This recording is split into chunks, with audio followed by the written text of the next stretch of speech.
Natasha is back, Mavis turns 39, and Marley might be in love. What's good, y'all? It's Erica Vane coming to you right here on Erica Vane TV with another The Survival of the Thickest. It's not called The Survival of the Thickest.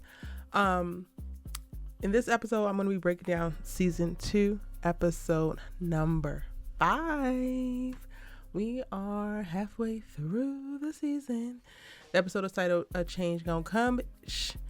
And if you're new here, hit that subscribe button and turn on your bell notification so you don't miss out on any of my survival of the thickest content and conversations. This episode went a little fast as well. So much of it was Natasha and her little temper tantrum. She's struggling because menopause is upon her and she's struggling with aging, so that prompts Mavis to throw another pop-up, her second event in honor of aging and how you are sexy at any age and there is no expiration date to your sexiness regardless of what the hell Natasha might think, which I thought was cool, very lighthearted.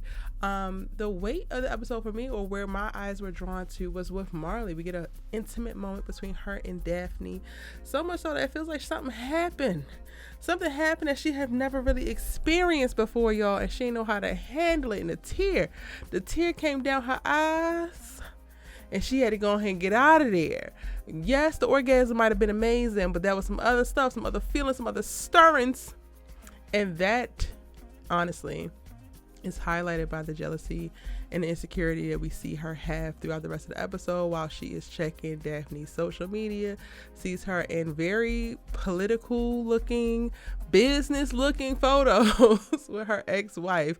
Nothing seems out of sorts, but she feels a way about it, so much so that she runs over and confronts Daphne towards the end of the episode, and Daphne just talks that talk.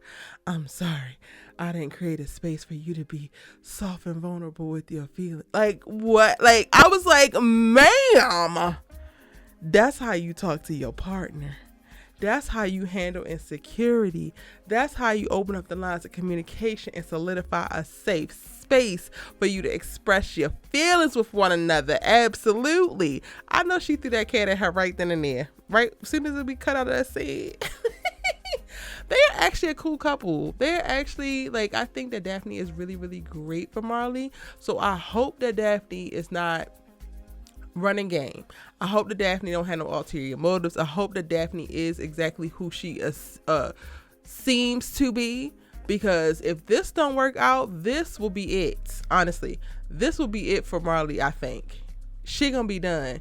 She gonna be back to being mean and then probably gonna figure out how to hoe. And that's all. And ain't no more. Now, speaking about hoeing, or I guess reform hoeing, we get a little bit more with Mr. Khalil and Simone because she helps him sell 2 paintings. He makes a little cool $10,000. And then they're meeting to talk about what's next. And she, he reveals that he's in therapy, which she's intrigued. He talks about how he wants to evolve and he's evolving. And y'all, I did not understand until I'm like sitting here watching it exactly how healing it is for me as a Black woman to sit and watch a Black man on screen speak about therapy, speak about wanting to evolve, wanting to do better, wanting to move into a different space. Like, we don't get to see that. I'm not saying that y'all not having those conversations, because maybe y'all are, but we don't actually get to see that represented in media. So I found myself leaning all the way in on that very quick moment, that very brief scene, like, yo, this is incredible.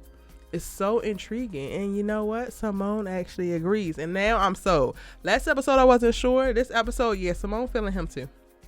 They just look like they fit together. Like, they just, like, do you see when he went over to show his photos and his, the photos of his work and the things that he wanted to show her, like the pieces up next, and he went to go sit next to her and then he put his arm on her chair and they just fit. Like, it just looked like a hand in a glove. Like, it just works. So I need them to come on because I don't even know how many episodes it is in this season. Like, I feel like it's only 8. Let me check real quick.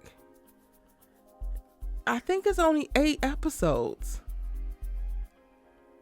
Yeah, it's only 8 episodes, y'all, and this is already episode 5. Y'all need to get y'all asses together because it works. I can already see that it damn works.